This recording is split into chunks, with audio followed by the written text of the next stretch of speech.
Good afternoon, everybody. It's your girl, Stephanie Robles here. And I wanted to take the time today to have a conversation about the past because I definitely have shared my past. And I think we all go through it. I'm trying to get comfortable here in my son's room. It's not a good idea. Thinking about that past, and sometimes the past that we all are dealt with, it actually sometimes gives us strength to forge forward, but sometimes it also has the power to actually propel us into a dangerous state. And the reason I say that is because it often blinds us to our joys and grabbing a hold of those precious moments that we have in the present because we're still holding on to that pain very much from the past. And whenever we're hurt as people, we want something to blame. Now, don't get me wrong. 9 times out of 10, yes, there is somebody to blame for it or contributing to it, but sometimes we can also get lost in that pain. And we don't know how to move forward because we're so stuck with that pain. So what do? We kind of just rage out and spin out of control. And until we're able to find that closure to that past, that's where we can start the healing of your own soul. Because it's a vicious cycle that you go through for that validation. It's a vicious cycle. And the only way to combat that pain or that fear is to move forward with it. And I wrote a letter, which is my favorite part because you're able to take that letter and put all your thoughts and emotions into it, because a lot of times we don't want to feel it. Sometimes confronting your past and going through the pain of it, the fear, whatever it is associated with that past, it's very hard to confront. Hello, Chula. Hi, how you doing? Writing it down. We don't want to be vulnerable. And that's natural. So we resist it. And when you're able to fully connect with your heart and just pour out what you want to say to that person, that's for you and you alone. And I wrote my letter, and I cannot tell you how unburdened, how much lighter I feel. Because at the end of the day, I was giving that person that power. Whoever hurt me, because I kept blaming them for everything that ever went wrong in my life. I blamed them for all of that. But without them, I wouldn't be where I am today. So I should thank them, actually. And now that I was able to find that closure, that peace, I'm able to be more connected with my family and understand that I wasn't the one that had the problem in the first place. It was them. They had the problem, not me. I'm okay just the way I am, and whatever works for you in order for your healing and how to heal yourself, that's your choice.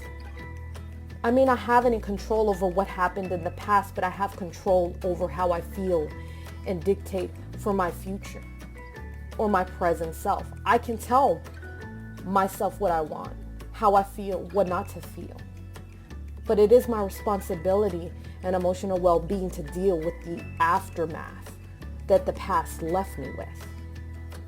It definitely is my responsibility because I have children now, and I want my children to understand that the past doesn't have to dictate my present or future self. It doesn't have to dictate that I'm stuck and I'm still broken.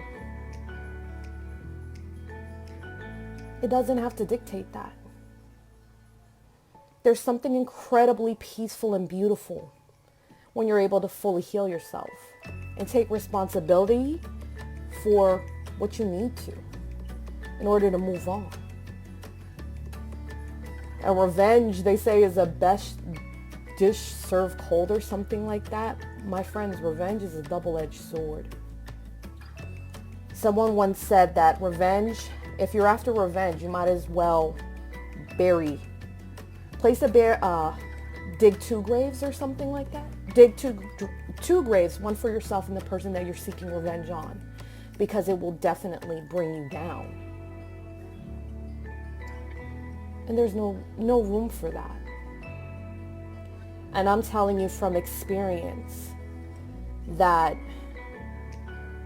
it'll drive you, pain, suffering, all of that will drive you to make choices or think you're making the most logical choice ever. And it's not for you. Before you know what you're doing, you're in a situation that you never even wanted to be in.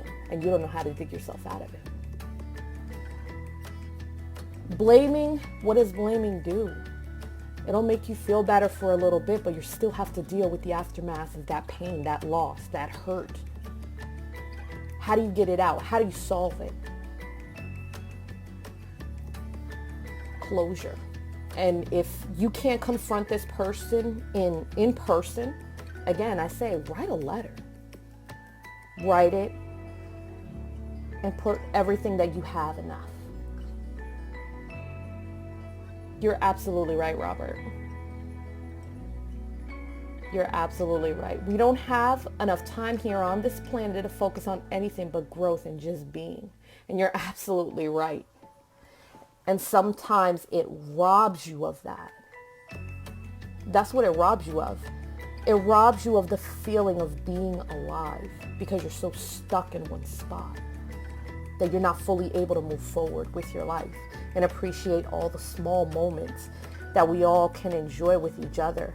My children running around and playing, the sunshine on my face, the wind blowing around, those small moments of peace, the stillness of it. You're so distracted sometimes. And enjoying all your moments. You're absolutely right, Robert. You're absolutely right. And the past also gives you wisdom in it. There's some wisdom in it to know where you're not supposed to step anymore. Trial and error. Because you and I both know in this book of life, there's no manual on how to navigate these waters. We just kind of go with the flow. We're going to make our mistakes. We're going to fall flat on our face 9 times out of 10. But then we get back up and we do what we can do to make the best of our situation. And that's all that really matters. That you continue to get up and do the best that you can and be the best person that you can be. So that when in the morning, when you get up every morning and you look at yourself in the mirror, you see the person that you can not only love, but also respect. Because it doesn't matter. Anybody else's respect doesn't matter. But for you, respecting who you are as a person and seeing the value that you have, that's important. Because you are valuable, whether you care to admit it or not. Your thoughts and your feelings and your emotions, they matter.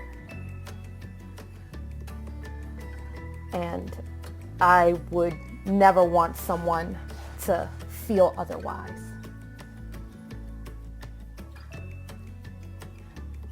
John, you dropping bombs on my life, buddy. Oh, I love it. In a recovery program, we have the ability to learn from other people's mistakes. Who's gone before us, the some of us still choose to make our own mistakes and pay the consequences. You're so true. God, dropping bombs, John. What? It's great when you have like-minded individuals where you can have that conversation. And look, I came on here having one conversation and it ends up to morph into more wisdom and knowledge being shared. And that's why it's so important to have these conversations with people, because you get everybody else's perspective on it, and it helps enlighten and makes you that much better. Makes your life that much better. All sides of it. And you're absolutely right. Hi, Carrie. So I hope you guys have an amazing rest of the day. I want to say happy Mother's Day early because Sunday the kids are planning on doing something huge for me, and I don't know. I should be worried about my kitchen, but I don't know. Grilled cheese sandwiches and Crystal Light and some apples sound pretty good. I don't know how it's going to go, but I'm going to ride it out. So I hope you guys have an amazing rest of the day. And always remember that your past doesn't define your future or your present self. Always remember how valuable you are as a person. Thank you, John. Thank you, Robert. And I hope you guys have an amazing rest of the day. And I just gotta let you know that you guys always enlighten me to think so much clearer, so much better, and give me such a great joy and a different perspective. And you always enrich my lives, all of you. So I hope you guys have a great day. Bye.